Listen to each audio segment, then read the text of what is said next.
안녕하십니까. 제9주차 3교시 사회문제와 윤리. 지난 시간까지 우리가 얼짱에 대해서 공부했죠. 얼짱.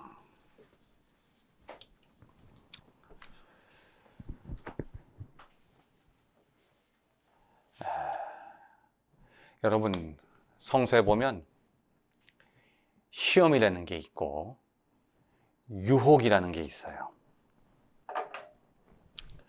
근데 시험과 유혹이 어떻게 보면 그 어원이 비슷해요. 템테이션 하면 사탄의 시험이라고도 할 수 있고 사탄의 유혹이라고도 할 수 있는데, 근데 시험과 유혹은 인간에게 있어서는 조금 성질이 달라요. 우리가 시험 그러면 우리에게 어떤 부정적인 이미지가 있죠. 고통, 고난, 환난, 그런 것들을 시험이라고 많이 생각하잖아요. 근데 유혹이라고 하는 것은, 그 유혹이라고 하는 것은 우리를 이렇게 끌어당기는 거예요. 시험은 이렇게 우리로 하여금 자꾸 이렇게 거부감을 주긴 하는데, 유혹은 우리를 이렇게 거부감을 주지 않아요. 이 유혹이라는 것은 나로 하여금 내가 그것을 향해서 다가가게 만들잖아요.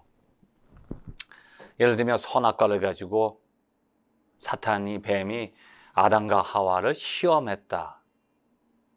시험을 했다고 한다면 아마 아담과 하와가 선악과를 멀리 했을 수도 있죠. 그것에 대해서 거부감을 갖게 될 수도 있는 거죠. 시험을 하게 되면 너 이거 안 먹으면 죽어, 이렇게 되면 시험이 될 수가 있죠. 그런데 오히려 그건 템테이션, 유혹이라는 거예요. 시험보다 더 무서운 것은 유혹이에요. 여러분, 시험은 내가 그게 시험인 줄 느낄 때가 많아요. 내가 지금 시험 당한다.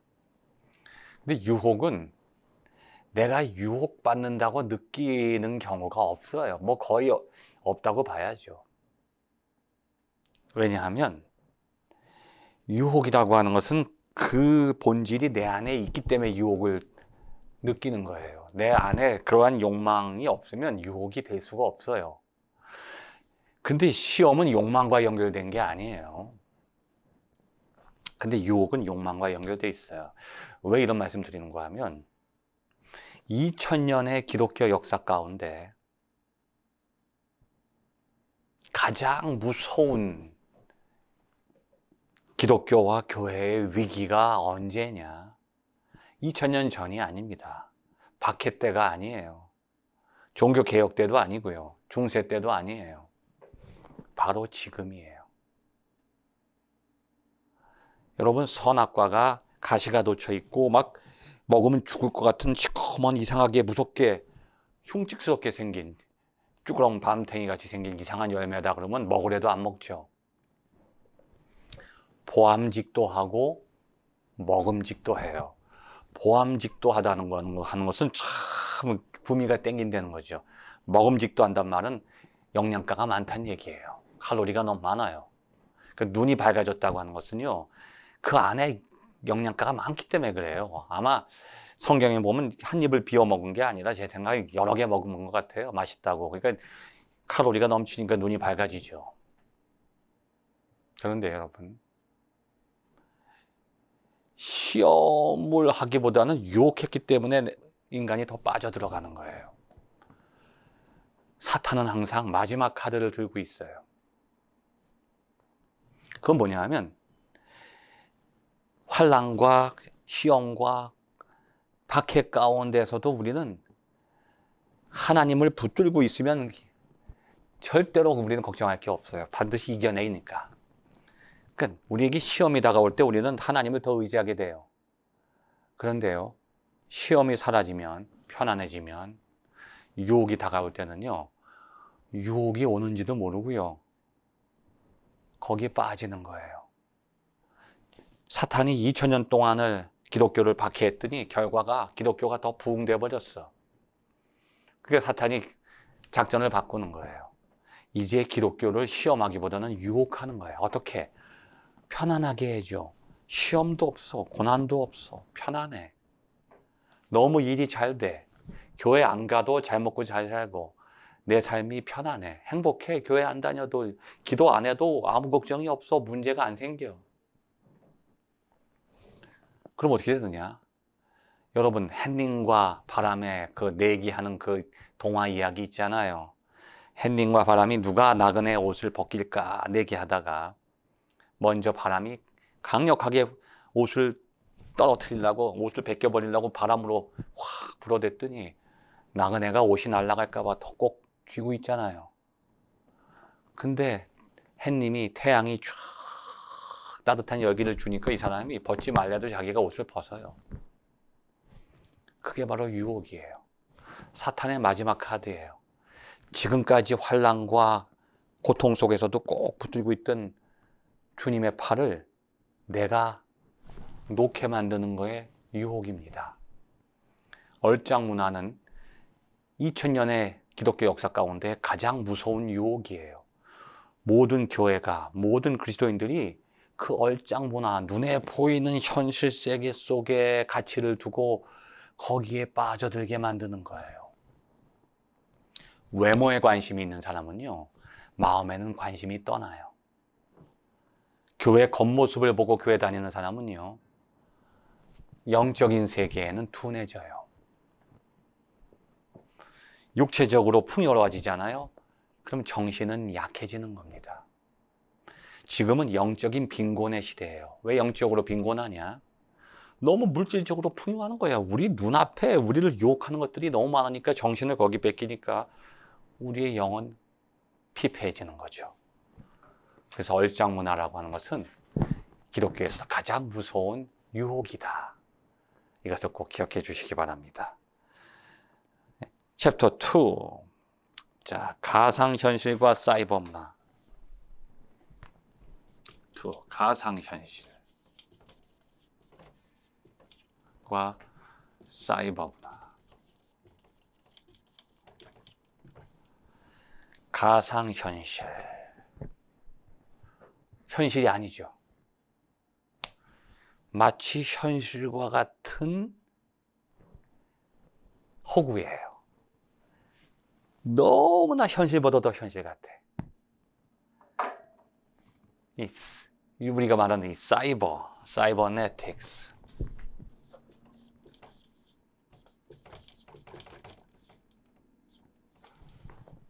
사이버네틱스. 이 사이버의 말이 어원이 사이버네틱스예요. 사이버네틱스.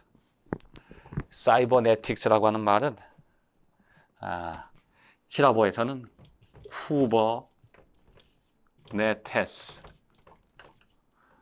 쿠버네테스. 이게 라틴어로 가면 구버나티오.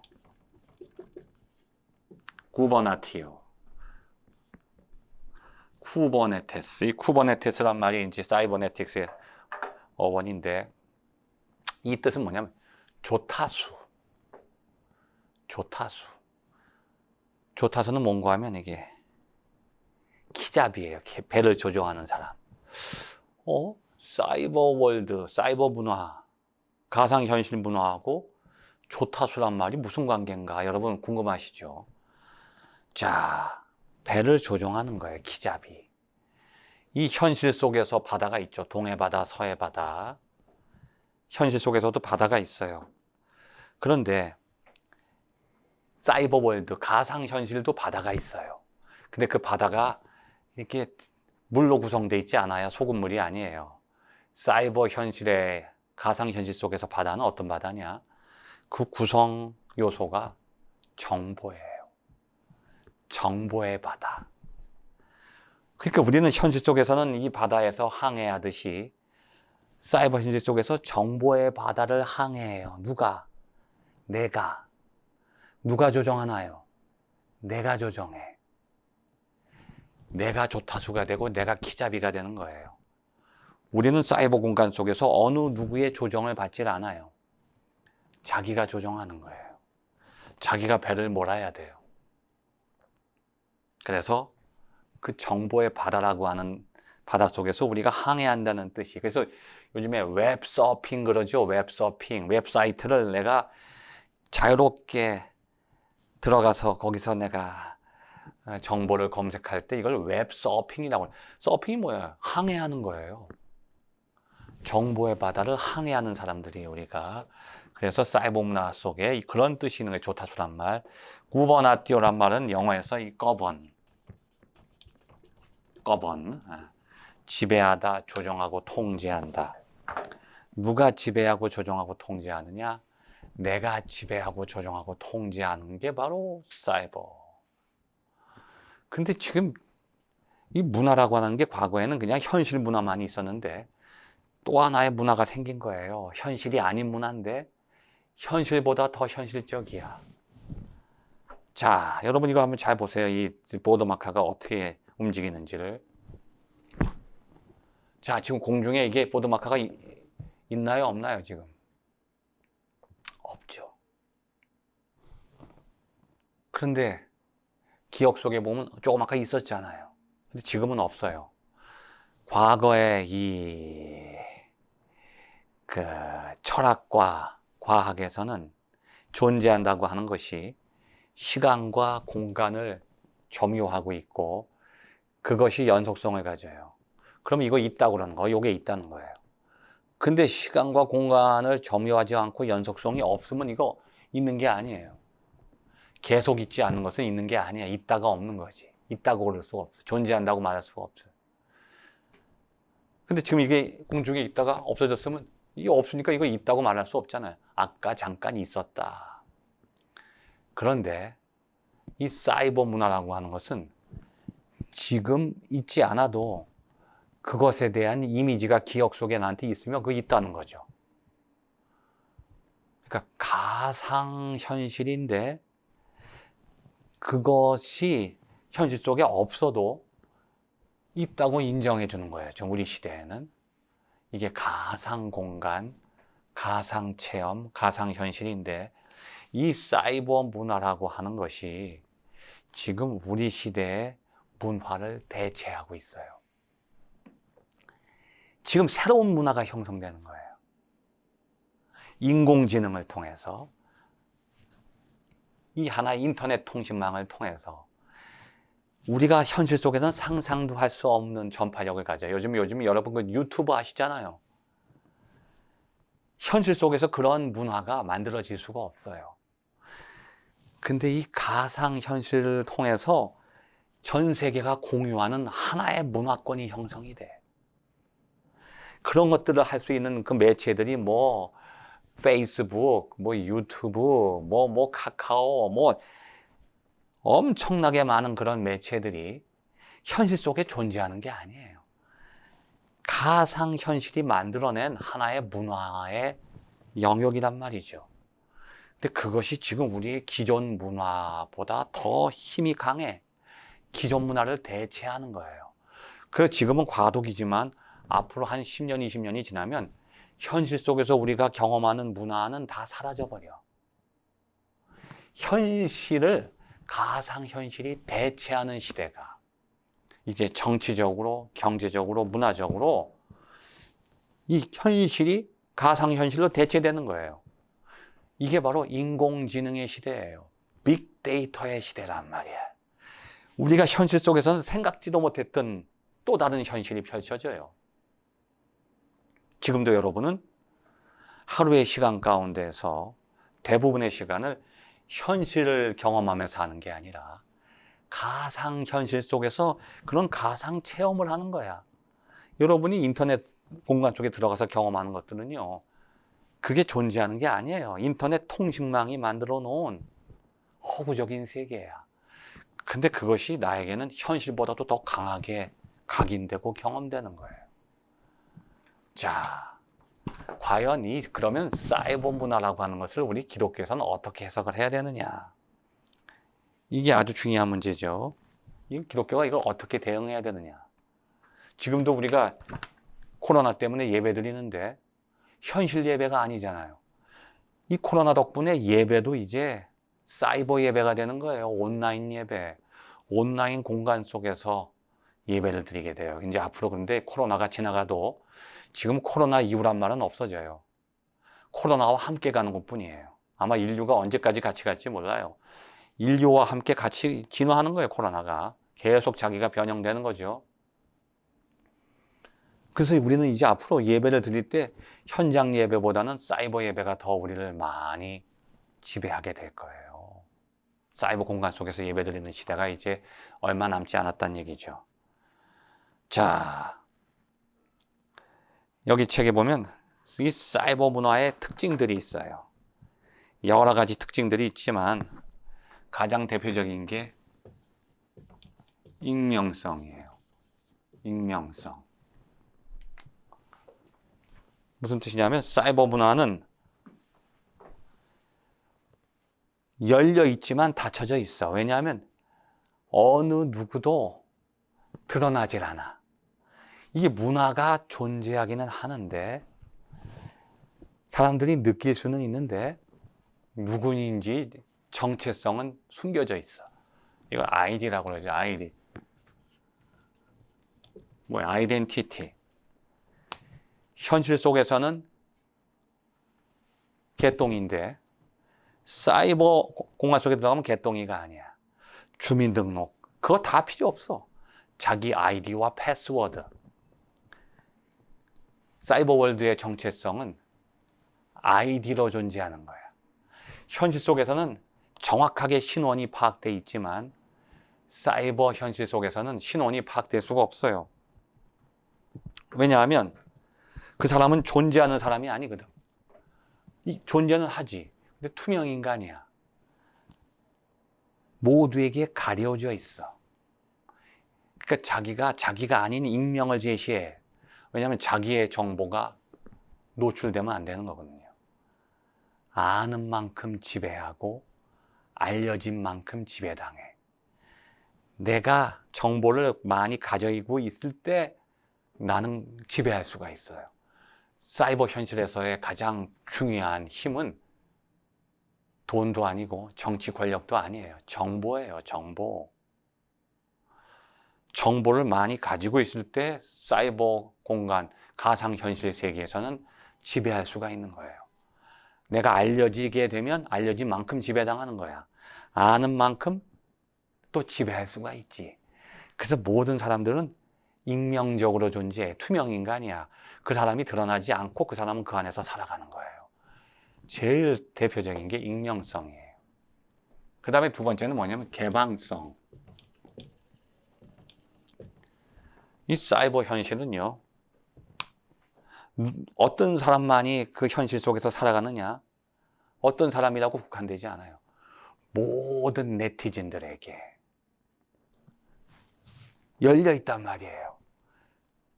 그러니까 이게 누구든지 어디든지 갈 수가 있어요.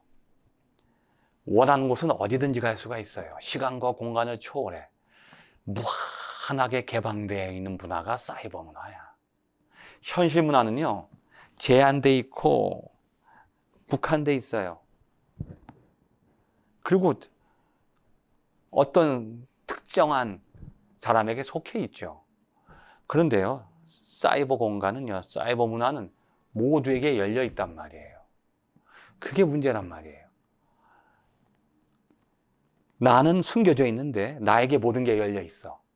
다시 말해서 나는 아무도 사람들이 모르는데 나는 모든 것을 알고 있고 모든 것을 할 수 있어.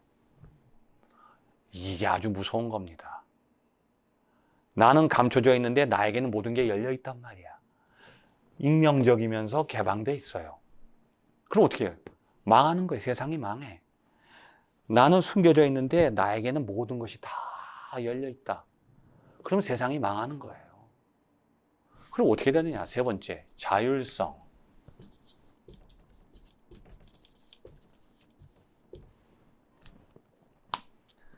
익명성과 개방성만 사이버 문화가 가지고 있다면 벌써 사이버 문화는 끝났어요. 인공지능 시대가 도래하지 않을 수도 있어요. 근데 지금 이 세상이 유지되고 있다고 하는 거, 사이버 문화가 존속하고 있다고 하는 것은 뭐냐? 사이버 문화를 국가도 통제할 수 없고 어떤 경제 제도도 통제할 수 없어. 아무도 손을 댈 수 없는데 그럼 사이버 문화는 어떻게 이렇게 잘 유지되어 오고 있느냐? 각자가 한 네티즌들이 네티켓을 지키는 거야. 자, 현실 세계 속에서 우리가 지켜야 되는 규범을 뭐라고 그래요? 에티켓이라고 그러죠. 그러면 현실 속에서의 시민을 시티즌이라고 하죠. 시티즌, 시민. 현실에 사는 시민을 시티즌이라고 그래요.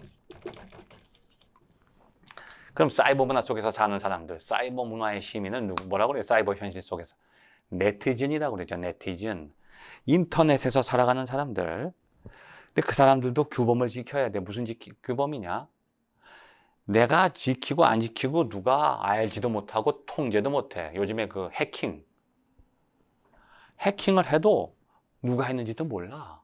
그걸 내가 어떻게 통제할 수도 없어. 물론 사이버 수사대에서 그걸 어떻게 추적을 하긴 하는데 100% 이걸 완전히 없앨 수는 없어요.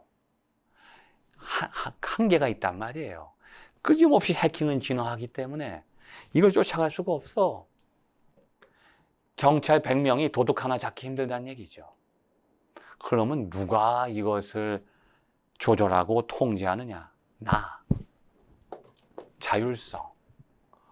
오토노미. 자율성이란 말이야. 오토노미.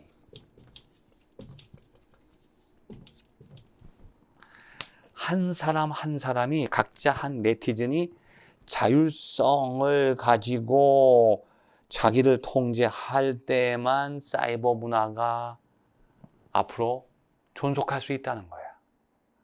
근데 모든 네티즌들이 자기가 숨겨져 있다고, 익명적이라고, 자기가 모든 것을 할 수 있다고, 개방돼 있다고 그래서 함부로 사이버 문화 속에서 자기가 비도덕적인 잘못된 일을 한다고 할 때 모두가 그런 길을 가면 사이버 문화는 무너지는데 각자 지금 네티즌들이 자기가 알아서 자기를 통제하는 거예요. 내가 해킹을 할 수 있는 힘이 있어도 해킹하지 않는 거예요. 내가 들어가서는 안 될 곳에 들어가지 않아서 뭐 과거에 보면 무슨 이렇게 어떤 사이트에 보면 그 여성들이 대화방인데 한참 누가 대화하는데 말을 이상한 말을 해. 자꾸 엉뚱한 말을 하길래 당신 누구 했더니 아, 재수 없네 하고 나 도망가는 거야. 누구예요? 남자가 들어가는 거지. 이걸 누가 막을 수가 없어요.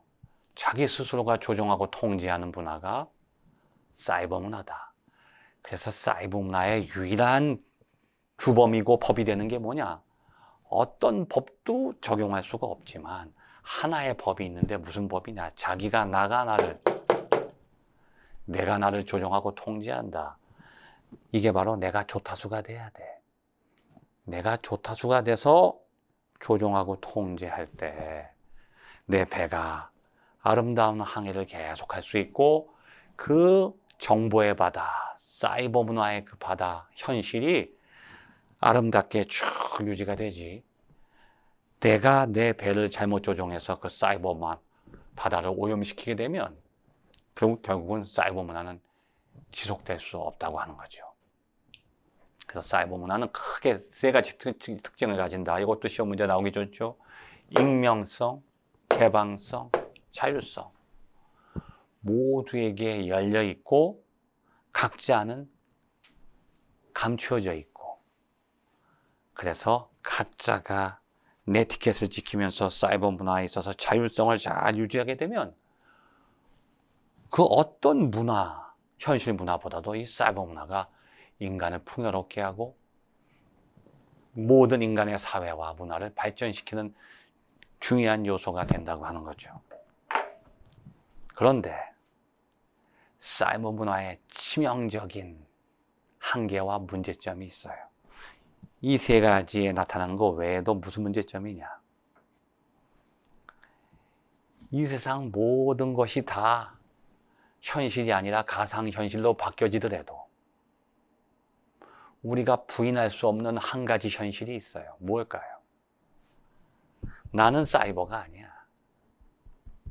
나는 사이버가 아니라고.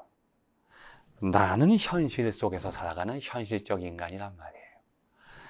그런데 우리도 모르는 사이에 이 현실적 인간이 점점 현실에서부터 멀어져.